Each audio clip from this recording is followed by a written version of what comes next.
Let's begin from the NCERT first. So as you know, the functions of the organ or the organ systems in our body must be coordinated to maintain homeostasis. Homeostasis means maintaining constancy, or a constant environment inside is called as homeostasis. So coordination is the process through which two or more organs interact and complement the functions of one another. For example, when we do a physical exercise, the energy demand is increased for maintaining the increased muscular activity. The supply of oxygen is also increased. Increased supply of oxygen necessitates an increase in the rate of the respiration also. So once the respiration rate increases, we all know heartbeat is also going to increase, and this increases the blood flow through the blood vessels. So when physical exercise is stopped, the activities of the nerves, brains, heart, kidney gradually returns to their normal condition. Thus, the functioning of muscles, lungs, heart, blood vessels, kidney and other organs are coordinated while performing physical exercise. In our body, the neural system and the endocrine system, they jointly coordinate and integrate all activities of the organ so that they function in a synchronized fashion. Synchronized means happening simultaneously together. So there are two types of coordination and control possible. One is with the help of nervous system or neurons, and second is with the help of the hormones or the endocrine system. So we'll be learning about only the neural system in this chapter. The neural system provides an organized network of point-to-point connections for a quick coordination. Endocrine system provides chemical integration through hormones. So this is how you distinguish these two things. In the endocrine system, we have hormones for controlling the activity. In this chapter, we will learn about the neural system of human, the mechanism of neural coordination, like transmission of the nerve impulse, impulse conduction across the synapse. Synapse you have done in 10th class. Two neurons, when they come close, with the help of the nerve terminals or the axon terminal and the dendrites of the next neuron, when they come close, this is called as synapse.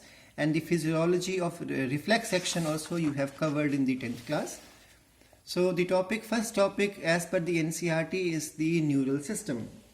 So the neural system of all animals is composed of highly specialized cells which are called as neurons, which can detect, receive and transmit different kinds of stimuli. So the function of neural system is mentioned here: to detect a change, or to receive the change, and then transmit this change to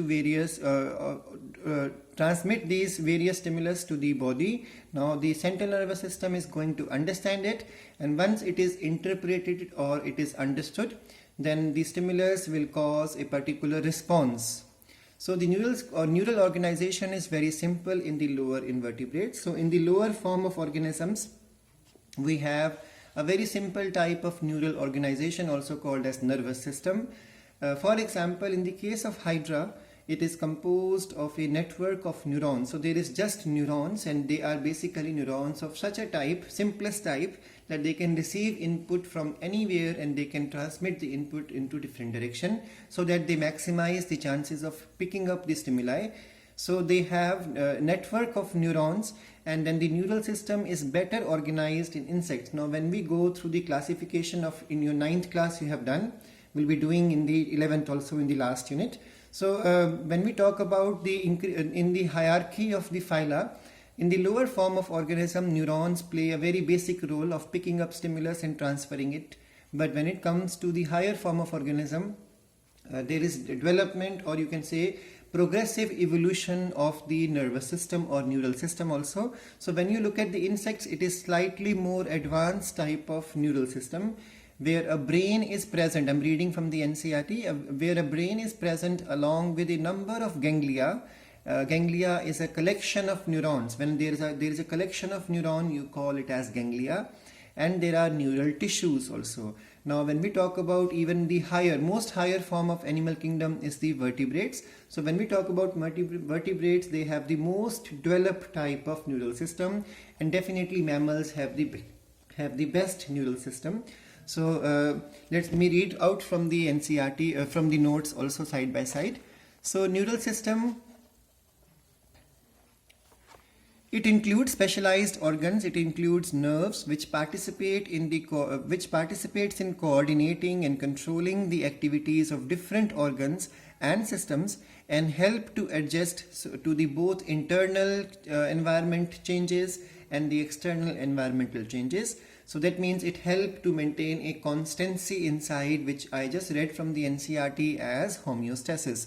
So the function of the neural system is to pick up the stimuli through the sense organ. So without sense organ, the receptors are called as the sense organs. It is not possible for the neural system to function. So there has to be the important functioning of the sense organs. So sense organs pick up the stimulus or the change and then integrate these information through the neural system, and then followed by a particular type of response which is transmitted to the effector organ for accomplishment. So the functions of the neural system are very simple and genuine, that it is the sensation, homeostasis, awareness, memory, as well as the interpretation of the various environmental signals which the organism obtain from inside also as well as from the outside.